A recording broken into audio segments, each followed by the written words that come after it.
আজকে দেখো পুরো রেডি শেডি হয়ে ক্যামেরার সামনে চলে আসলাম। কি ভাবছো এত সুন্দরভাবে রেডি হয়ে কোথায় যাচ্ছি?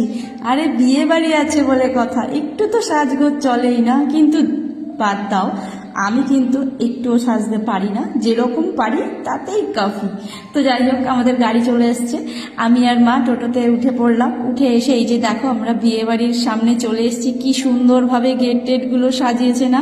তো তারপরে আজকে আমার ক্যামেরাম্যান হচ্ছে আমার শাশুড়ি মা। তো মাকে বললাম, মা আমাকে একটা ভিডিও করে দাও। মা আবার বেশ ভিডিও করছিল। তারপরে এই যে আমরা বিয়ে বাড়িতে ঢুকছিলাম, কি যেন একটা বেশ কথা বলতে বলতে আমি আর মা হাসতে হাসতে যাচ্ছিলাম। তো দেখো এই যে ফাইনালি এখানে হচ্ছে ফ্যামিলি শ্যুট হচ্ছিল। এই যে এটা হচ্ছে হাজব্যান্ড ওয়াইফ, খুব সুন্দর লাগছে আজকের বর বউকে। তো এইদিকে আমি গিফট দিতে আসলাম।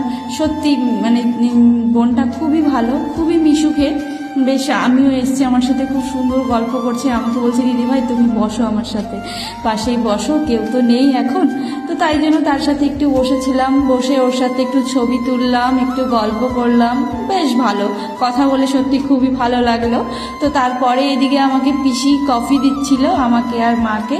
তারপরে কফি টফি খেয়ে একটু বসে খেতে বসে পড়লাম, যেহেতু আবার বাড়ির দিকে যেতে হবে, অনেকটা রাস্তা, রাত হয়ে যাবে, তাই জন্য তাড়াতাড়ি খেতে বসে পড়েছি। এইদিকে দেখো সামনে মামিরা বসেছে, আর এদিকে আমি আর আমার শাশুড়ি মা মিলেই খেতে বসেছি। ডাল ভাত চিপস এটা তো আছেই, কিন্তু খুব সুন্দর হয়েছে খাবারগুলো।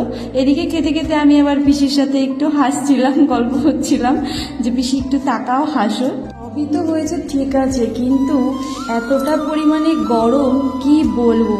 তারপরে এইদিকে যে খাচ্ছিলাম, আর আমার যে যা গরম লাগছিল, আমার একা না সবারই এতটাই গরম লাগছিল। তো যাই হোক, খাওয়া দাওয়া কমপ্লিট, আইসক্রিম নিয়ে বেরিয়ে পড়লাম। এবার বাড়ির দিকে যেতে হবে, তাই মাকে বলছি, মা একটু টাটা বলো। তো মা আবার হাসতে হাসতে টাটা বলছে, আবার পিসি দেখে আবার ক্যামেরার সামনে এসে বলছে টাটা। এবার আমি আসি, আর তোমরা আমার ভিডিওটা দেখতে থাকো। টাটা।